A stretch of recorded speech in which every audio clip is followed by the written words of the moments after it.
नमस्कार बच्चों, मैं मिशन ज्ञान से रोहित नामा राजस्थान सरकार और वेदांता के CSR इनिशिएटिव ई कक्षा में आप सभी का हार्दिक स्वागत करता हूं। बच्चों हम पढ़ रहे हैं RBSc पाठ्यक्रम की कक्षा 12 का तीसरा अध्याय मैट्रिक्स, जिसके भाग 4 तक के वीडियोज हमने पढ़ लिए। बच्चों इसमें हमने क्या पढ़ा? इंट्रोडक्शन पढ़ा, आपव्यू के सारे प्रकार हमने पढ़ लिए। जस्ट पिछले वाले वीडियो में हमने इसके ऑपरेशंस पढ़े, यानी कि योगफल, व्यकलन, वो उनके गुणधर्म हमने पढ़े, अदिश गुणनफल हमने पढ़ा। बच्चों अब हम चलते हैं मैट्रिक्स के गुणनफल पर, जो कि बहुत ही ज़्यादा इंपॉर्टेंट है। बच्चों इसमें समझने लायक बस कुछ है तो ये मैट्रिक्स गुणनफल ही है। यहाँ पे थोड़ा सा तुम्हारा दिमाग लगाना पड़ेगा, कोई चिंता वाली बात नहीं है। एक बार आओ थोड़ा सा अपन इसको पढ़ते हैं। दो मैट्रिक्स का गुणन परिभाषित करने से पूर्व पंक्ति स्तंभ, पंक्ति को बच्चों आर बोलते हैं, रो, स्तंभ यानी कॉलम यानी कि सी, यानी कि RC से परिभाषित करते हैं। ठीक है, एक बार इसको पढ़ लो, मैं समझाता हूं। फिर एक पंक्ति आर व एक स्तंभ सी में अवयवों की संख्या बराबर हो तो उसका पंक्ति स्तंभ गुणनफल वह संख्या है जो उनके संगत अवयवों को गुणा कर जोड़ने से प्राप्त होती है। इसको एक बार और पढ़ लो वीडियो पॉज करके। अब मैं तुम्हें समझाता हूं बच्चों सीधी सी भाषा में। दो मैट्रिक्स का गुणनफल कब पॉसिबल होगा, ध्यान से देखो। एक मैट्रिक्स है ए, जो कि हमारे पास n कोटि की है। एक मैट्रिक्स है बी, वो हमारे पास NP कोटि की है। तभी इनका गुणनफल पॉसिबल है, अदरवाइज नहीं है। यानी कहने का मतलब मैं क्या बोलना चाह रहा हूं बच्चों, ध्यान से देखना कि कोई मैट्रिक्स 2/3 की है तो दूसरी मैट्रिक्स 3/, समथिंग की होनी चाहिए। अब वो चाहे 3/1 हो, चाहे 3/4 हो, चाहे 3/5 हो, चाहे 3/6 हो। कहने का मतलब ये दोनों बातें सेम होंगी तो ही इनका मैट्रिक्स का दो अवयवों का गुणनफल संभव है, अदरवाइज नहीं है। इस बात को दिमाग में फिट कर लो। यानी हम क्या बोल रहे हैं, पहली मैट्रिक्स का स्तंभ, पहली मैट्रिक्स के स्तंभों की संख्या और दूसरी मैट्रिक्स के पंक्तियों की संख्या समान होनी चाहिए यदि आपको गुणनफल करना है तो। सबसे पहली बात, जैसे एक मैट्रिक्स में लिखता हूं, बिल्कुल ध्यान से देखो। ए मैंने बच्चों लिखा 1 2 3, ठीक है। एक मैट्रिक्स मैंने ले ली 2 1 3 4, यह है बी। बताओ इन दोनों का गुणनफल संभव है क्या? इनका गुणनफल संभव है या नहीं है, ये चेक करने के लिए हम क्या करेंगे। बताओ ए मैट्रिक्स है वो 1/3 की है, बी मैट्रिक्स है वो 2/2 की है। तो सर ये 3 और 2 तो समान नहीं है, इसका मतलब इनका गुणनफल संभव नहीं है। अब बताना देखे, मैंने एक मैट्रिक्स ले ली पी, ये बच्चों ले लिया मैंने 3 4 5, 3 5 4, ठीक है। एक हमने ले ली स्तंभ मैट्रिक्स, है ना। अब एक मैट्रिक्स बच्चों मैंने ले ली क्यू 1 2 3, इसका ऑर्डर बताओ, इसकी कोटि बताओ बच्चों। इसकी कोटि है 1 2 3, 3/1, और इसकी कोटि है 1/3। इनका गुणनफल संभव है क्योंकि पहली मैट्रिक्स, ध्यान से सुनना, पहली मैट्रिक्स के स्तंभों की संख्या और दूसरी मैट्रिक्स के पंक्तियों की संख्या समान होगी, तभी गुणनफल पॉसिबल है, अदरवाइज नहीं है। दिमाग में समझ में आ गई ये बात? आगे बढ़ते हैं। जैसे ये वाला देखो बच्चों, ये मैट्रिक्स R है, ये मैट्रिक्स C है। इसका ऑर्डर है बच्चों 1/3 है और इसका कितना है 3/1 है। तो दोनों में 3 समान आ रहा है ना, आ रहा है नहीं आ रहा? इसमें स्तंभों की संख्या, इसमें पंक्तियों की संख्या समान है, अतः पॉसिबल है। अब ये गुणनफल होता कैसे है, इस बात को बिल्कुल दिमाग में फिट करो बच्चों। हमारे को ऐसे चलना है, यूं, this this this this this this, ये ऐसा चलाने की प्रैक्टिस करो। यूं चलाएंगे फिर यूं चलाएंगे, इसके संगत अवयव से ये गुणा होगा प्लस इसके संगत अवयव से ये गुणा होगा, इसके संगत अवयव से ये गुणा होगा, ठीक है। यानी कि पहले वाली की पंक्ति को पहले वाले दूसरी वाली मैट्रिक्स के पहले स्तंभ से पूरा गुणा करना है और साथ में जोड़ते जाना है। कैसे देखो, इधर आओ, यूं चलना है, यूं तो यूं चलेंगे ना, यूं ऐसे। अब ध्यान से देखो, ए को x से गुणा करो, AX, ठीक है, प्लस BY संगत अवयव, ठीक है, प्लस CZ। ये लीजिए, बात समझ में आ गई। अब अपन बात करते हैं बच्चों परिणाम की। किसकी बात करते हैं? परिणाम की। अब परिणाम देखो यहाँ पे किस तरह से प्राप्त होता है। ये हमारे पास बच्चों 1/3 है और ये 3/1 है। 1/3 को 3/1 से गुणा किया तो जो परिणाम प्राप्त होगा ना बच्चों, वो 1/1 प्राप्त होगा, ये वाला। जैसे एक 2/3 की मैट्रिक्स है, एक 3/4 की मैट्रिक्स है, तो इनका गुणनफल तो पॉसिबल है। ये तो ये शो करेगा, इसका n और इसका m बराबर होना चाहिए, ठीक है। इसका जो रिजल्ट आएगा वो आएगा बच्चों 2/4, यानी कि इसके परिणाम में 2 तो पंक्तियां होंगी और 4 स्तंभ होंगे।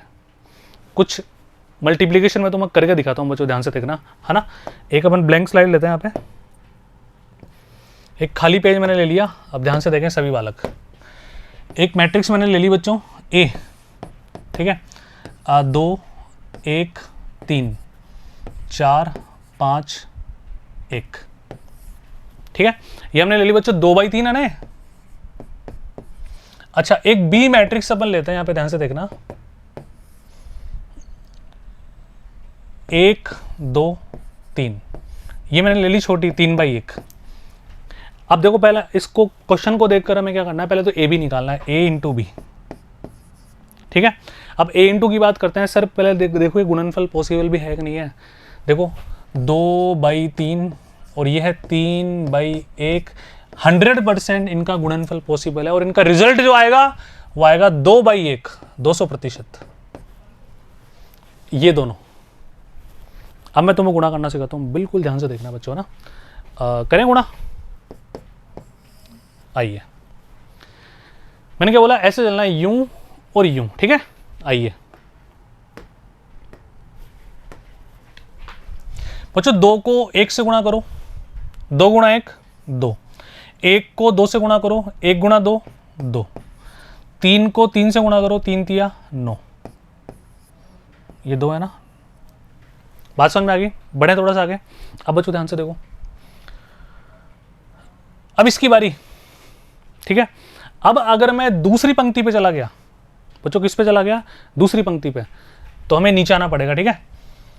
4 को 1 से गुणा करो 4, 5 को 2 से गुणा करो 10, 1 को 3 से गुणा करो 3, ये हमारा फाइनल रिजल्ट प्राप्त हो गया, जो कि हमारे पास कितना आ गया बच्चों, 9 और 2 11 और 2 13, 4 और 3 7 17, 13 और 17। अब ये देखो बच्चों, कितनी तो पंक्ति है, 2, स्तंभ कितना है, 1, 2/1 प्राप्त हुआ नहीं हुआ।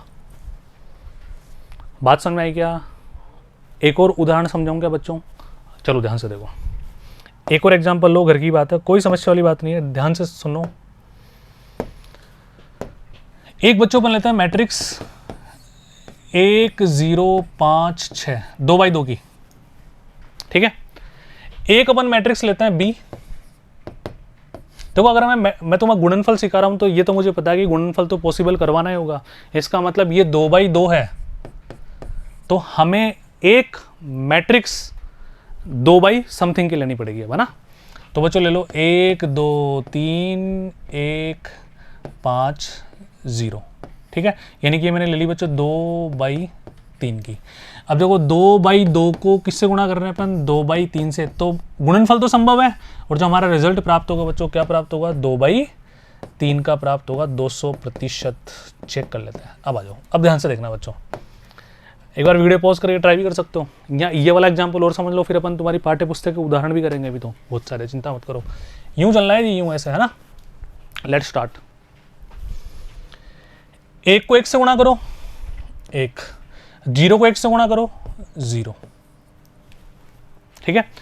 अब आगे बढ़ना पड़ेगा, अगर आगे बढ़ रहे हो तो यहां भी आगे बढ़ो, नीचे मत जाना, नीचे तब आएंगे जब इस पंक्ति से गुणनफल हम करेंगे ना।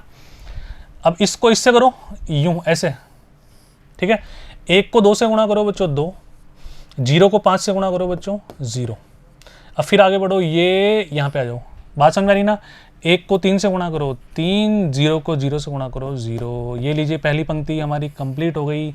अब आएंगे नीचे, क्योंकि हम इस रो की बात कर रहे हैं, इसको गुणा करो इससे, ठीक है। 5 को 1 से गुणा करो 5, 6 को 1 से गुणा करो 6, समझ में आ रही ना बातें, ढंग से देखना। फिर इसकी बारी इससे करो बच्चों, 5 को 2 से गुणा करो 10, 6 को 5 से गुणा करो 30, ठीक है। आगे बढ़ो जी, यहाँ पे आ जाओ। अब 5 को 3 से गुणा करो 15, 6 को 0 से गुणा करो 0। ये हमने प्राप्त कर लिया। फाइनल रिजल्ट बच्चों हमारा क्या हो जाएगा, ए बी 2/3 का, 2/3 कोटि का, 1 + 0 1, 2 + 0 2, 3 + 0 3, 5 और 6 11, 10 और 30 40, 15 + 0 15। ये लीजिए, बताओ 2/3 प्राप्त हुआ नहीं हुआ, 2 पंक्ति 3 स्तंभ। तो गुणनफल समझ में आ गया, और बहुत सारे प्रश्न करेंगे, बिल्कुल चिंता मत करो, ठीक है। तो गुणनफल कब पॉसिबल होगा, जब पहले वाले में स्तंभों की संख्या दूसरे वाले के पंक्तियों की संख्या के बराबर होंगी, तभी गुणनफल पॉसिबल है। क्लियर? रिजल्ट में क्या प्राप्त होगा? पहली मैट्रिक्स के पंक्तियों की संख्या और दूसरी मैट्रिक्स के स्तंभों की संख्या। मैंने 2-3 एग्जाम्पल करके तुम्हें ढंग से सिखा दिया। आगे बढ़ते हैं बच्चों, वीडियो पॉज करके ट्राई करना इनको। ये पढ़ लो कि दो मैट्रिक्स ए तथा बी के लिए ए बी परिभाषित है, तो ये आवश्यक नहीं कि बी ए भी परिभाषित होगा। ये तो बिल्कुल जरूरी नहीं है। आओ कैसे? जैसे मानो ये 2x2 था ए, ठीक है, बी मैट्रिक्स थी हमारी 2x3 की। ए बी तो पॉसिबल था, बी ए देखते हैं, बी ए, तो बी क्या है? 2x3 और ए क्या है? 2x2। बताओ ये दोनों सेम है क्या? इसका मतलब बिल्कुल सही बात बोल रहा है। क्या बोल रहा है? ए बी परिभाषित है, तो ये आवश्यक नहीं कि बी ए भी परिभाषित होगा। तो हम कह सकते हैं A B is not equal to B A, ऐसा जरूरी नहीं है, तो ये दोनों बराबर आएंगे। ठीक है, ए बी तथा बी ए दोनों परिभाषित है, तो ये आवश्यक नहीं कि ए बी तथा बी ए समान कोटि के हैं। ये बात भी सही है। अगर परिभाषित है भी तो हम ये भी नहीं कह सकते समान कोटि के हैं। एवं ए बी बी ए पुनः हम देख सकते हैं कि ए आई जे इसके एलिमेंट m बाई एन कोटि, b m dash n dash कोटि है ना, तब ए बी तथा बी ए दोनों परिभाषित हैं यदि और केवल यदि m डैश n है ना बच्चे, यानी कि m डैश और ये n तथा m तथा n डैश, परंतु फिर भी ये अलग अलग कोटि के हो सकते हैं जब तक कि a और b समान कोटि के वर्ग मैट्रिक्स नहीं है।